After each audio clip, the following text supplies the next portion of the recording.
Bonjour et bienvenue au balado Santé Immigration francophone de la Société Santé en français. Cette initiative, financée par Immigration, Réfugiés et Citoyenneté Canada, a pour but de renforcer les capacités pour un accueil en santé des personnes immigrantes francophones. Cette série de balados vise à discuter des apprentissages et témoigner des retombées de projets visant à mieux soutenir les communautés immigrantes francophones en milieu minoritaire au Canada. Dans cet épisode, on discute de projets en lien avec la reconnaissance des titres de compétences étrangers. L'animatrice Mylène Do reçoit Lily Christ, gestionnaire des opérations du réseau santé Colombie-Britannique, Huda Zreli, coordonnatrice de projet du réseau Franco-Santé du sud de l'Ontario, et Christian Higua, directeur du réseau TNO Santé des Territoires du Nord-Ouest.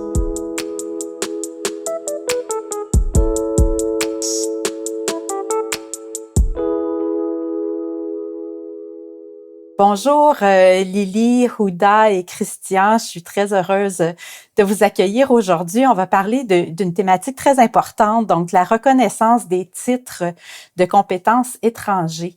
Je pense que c'est un enjeu important à regarder pour les nouveaux arrivants francophones qui ont été diplômés à l'extérieur du pays.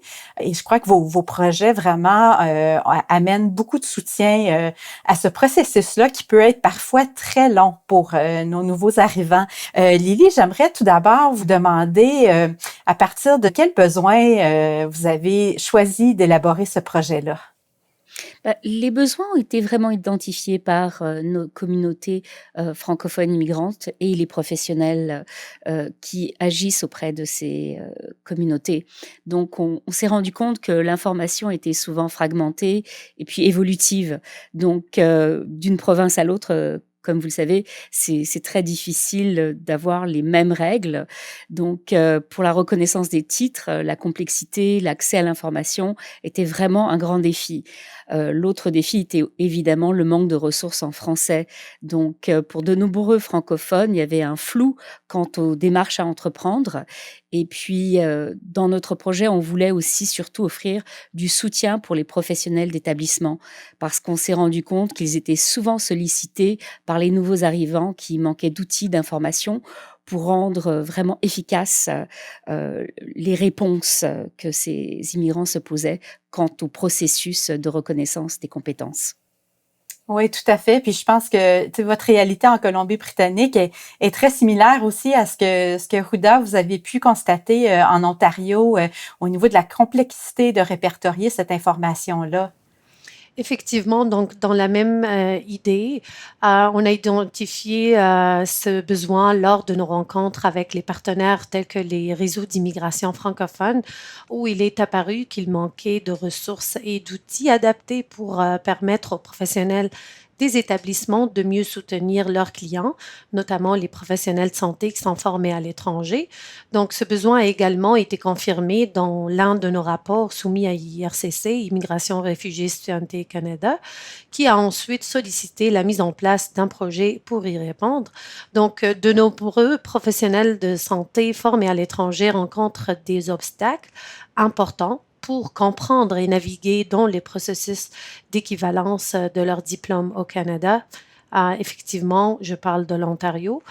Aussi, ces difficultés sont souvent amplifiées par un manque d'informations claires et accessibles, créant une incertitude quant aux démarches à suivre. Donc, le projet vise donc à combler ces lacunes en développant des ressources et outils concrets pour accompagner ces professionnels et faciliter leur intégration au sein du système de santé canadien.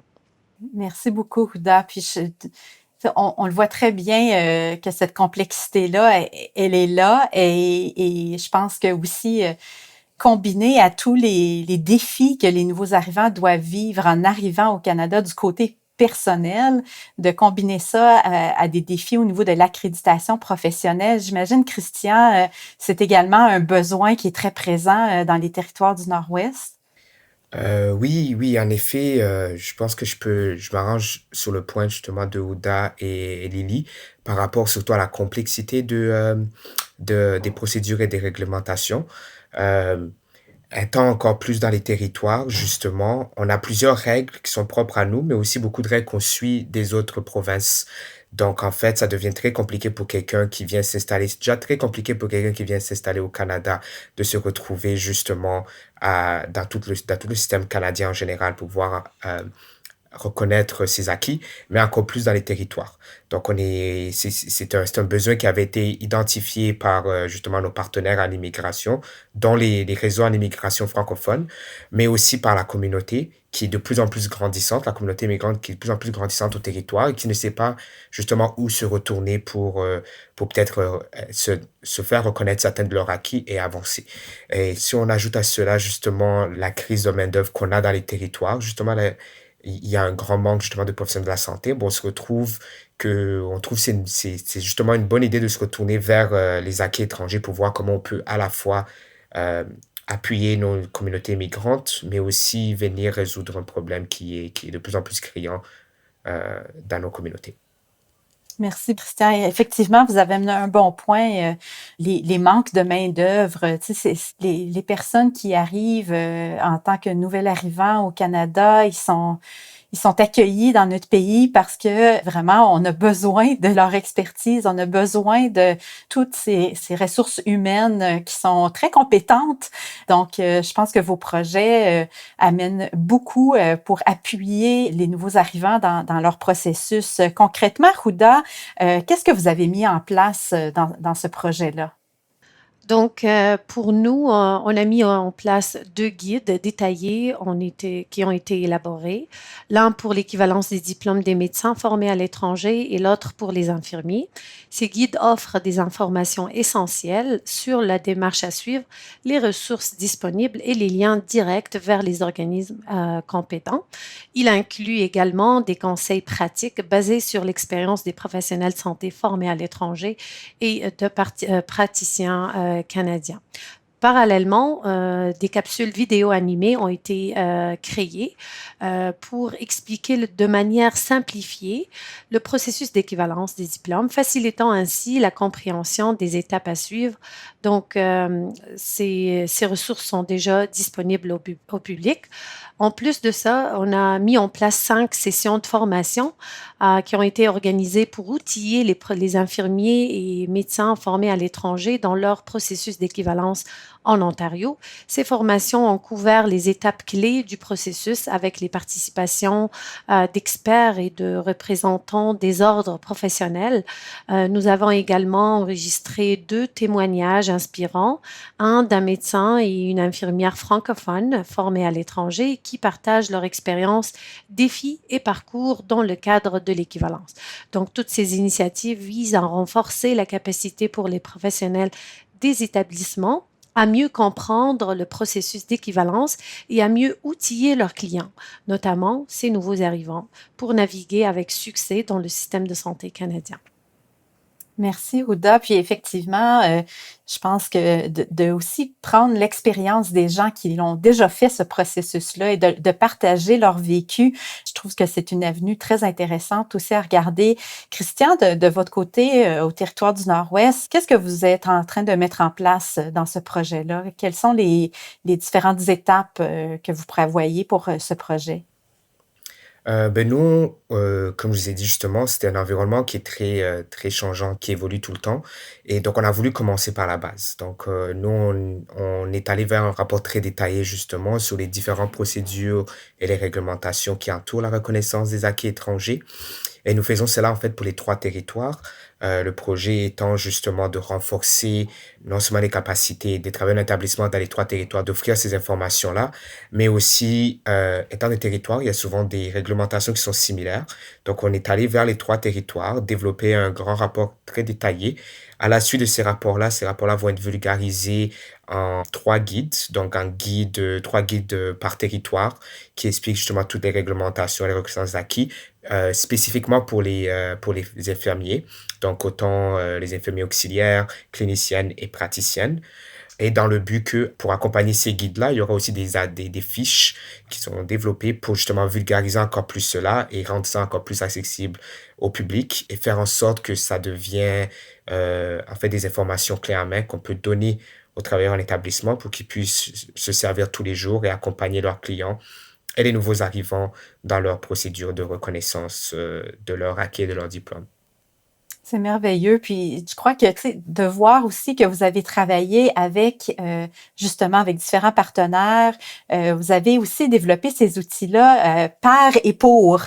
Donc, vous avez inclus les communautés, les nouveaux arrivants, les gens qui ont déjà passé à travers ce processus-là aussi, pour nourrir vos outils et nourrir tous les guides que vous avez développés. Lily, c'est également une approche que vous avez utilisée en Colombie-Britannique. Oui, tout à fait. Pour nous, c'était plus une mise à jour de 18 fiches, mais ça forme en fait, un guide en ligne, pratique et cohérent pour vraiment accompagner les professionnels de la santé dans leur transition vers, l'exercice de leur profession au Canada. Donc nos fiches, en fait, elles recouvrent des informations essentielles comme les démarches administratives à effectuer, les particularités, des exigences provinciales, les ressources disponibles pour soutenir les professionnels dans leur parcours. Donc on voulait vraiment centraliser, l'information en offrant quelque chose de concret, d'accessible. Mais cela s'est fait avec évidemment des rencontres communautaires. On a eu besoin de recueillir des témoignages, de nouveaux arrivants pour identifier les obstacles, qu'ils rencontraient dans ce processus de reconnaissance des titres et des compétences.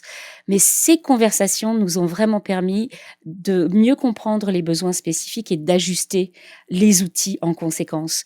On a eu aussi la chance, comme Ouda et Christian ont fait en fait, d'avoir la rétroaction de professionnels qui sont passés par ce processus pour vraiment échanger sur l'amélioration des ressources. Et puis, on a aussi souvent eu à répondre à des questions de professionnels de la santé.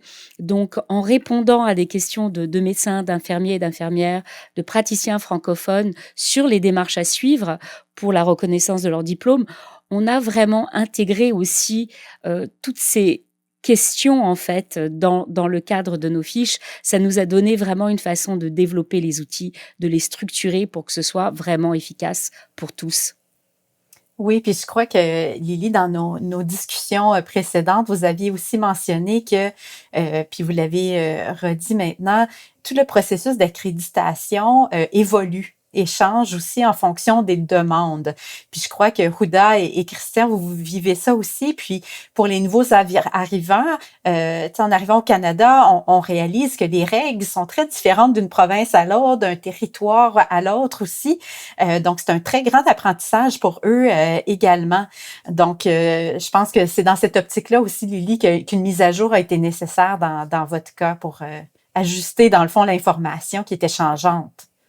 Ah oui, tout à fait, parce que je crois que l'information peut évoluer, d'un gouvernement à l'autre, et déjà en 6 mois, pendant la rédaction de ce projet, on a vu encore certains changements arriver, de la part du gouvernement. Donc c'est toujours en évolution, mais ce qui est vraiment important à retenir, c'est que, d'avoir une base, d'avoir un endroit où on peut accéder à des informations, ça permet à beaucoup de personnes qui souhaitent travailler dans ce domaine de gagner du temps, de vraiment pouvoir accéder à cette information.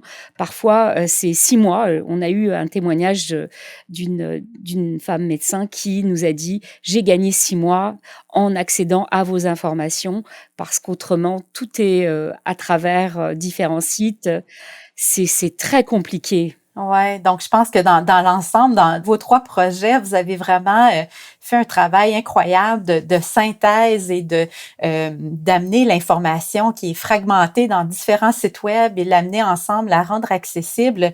Christian, je serais curieuse d'entendre de votre côté, comment voyez-vous les retombées de ce projet-là? Est-ce que vous voyez déjà des changements qui se mettent en place par rapport à ce que vous avez pu établir grâce au projet?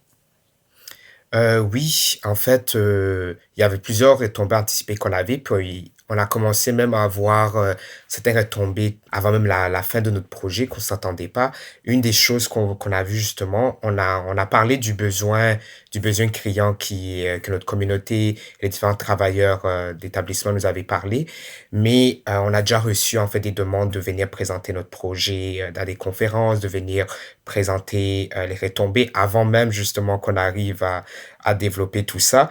Ça nous a a permis aussi à travers ce projet-là d'aller se positionner auprès de différents autres partenaires qu'on ne travaillait pas directement avec eux, dont je pense, au N4 qui est le réseau de navigation pour les nouveaux arrivants, qui font beaucoup justement de travail auprès des reconnaissances des acquis, qu'on a pu aller se positionner auprès d'eux pour continuer, s'assurer que même à la fin de ce projet, il y a une forme de pérennité qu'on peut garantir, qu'on peut aller chercher plus d'informations et continuer à nourrir, nos partenaires, continuer à nourrir nos bases de données. Tout ça dans le but justement de pouvoir arriver à faciliter le travail des travailleurs d'établissement qui accompagnent ces nouveaux arrivants dans la reconnaissance des acquis, de pouvoir aussi venir, justement combler cet écart qu'on voit dans le recrutement des professionnels de la santé et dans le fond, ça revient toujours justement à servir notre communauté francophone, en fait, augmenter les ressources humaines qui sont présentes pour pouvoir augmenter, et améliorer l'accès aux services de santé en français.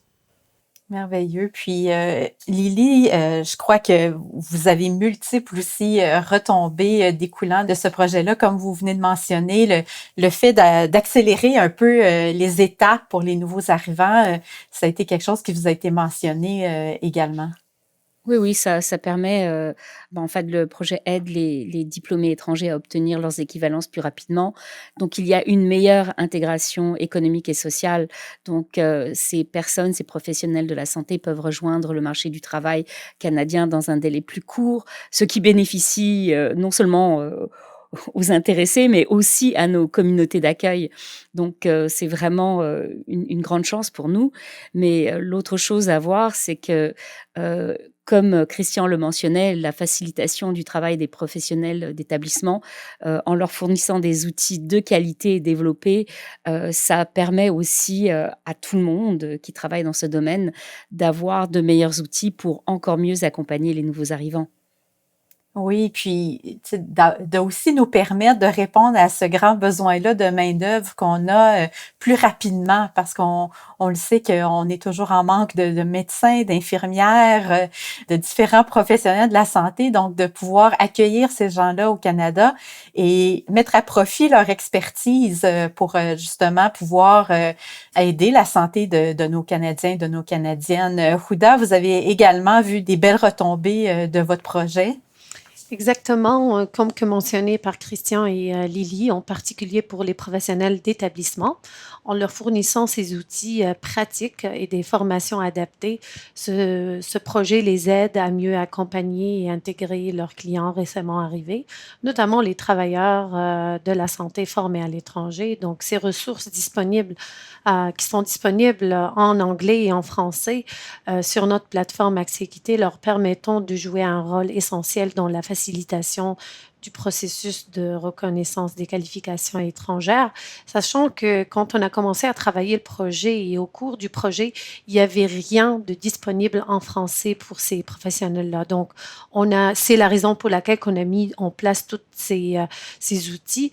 Donc, en parallèle, ce projet vise à réduire les obstacles administratifs pour les travailleurs formés à l'étranger en simplifier la compréhension du processus grâce à des informations claires et actualisées.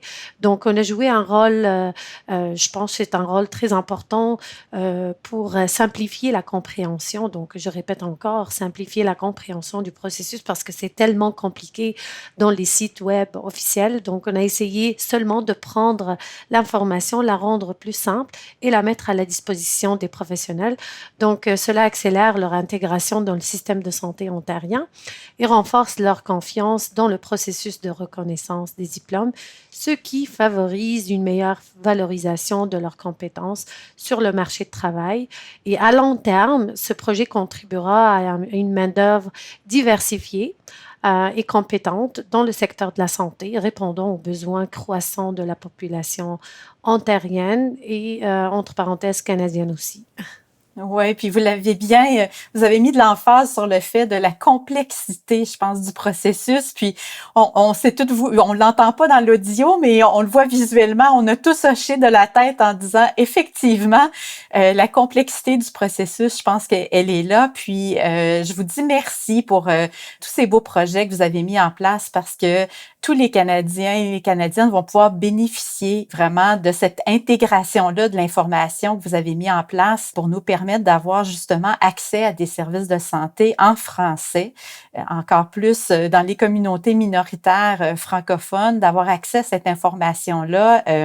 Moi, personnellement, et je pense pour l'ensemble de la communauté canadienne, je vous dis merci d'avoir mis en place ça, puis ça nous permet vraiment, je pense, d'améliorer la santé de tous. Donc, au plaisir d'entendre encore parler de ces fiches-là dans plusieurs années, avec peut-être encore des modifications de mise à jour. Mais merci beaucoup, Lily, Houda et Christian, d'avoir été ici aujourd'hui et d'avoir pu échanger avec vous. Merci Mylène. Ça nous fait plaisir. Merci Mylène. Merci Mylène, ça fait plaisir. L'initiative Santé Immigration francophone a eu lieu de 2019 à 2025 dans l'ensemble des 16 réseaux de santé en français du Canada. Pour plus d'informations, visitez santéfrançais.ca.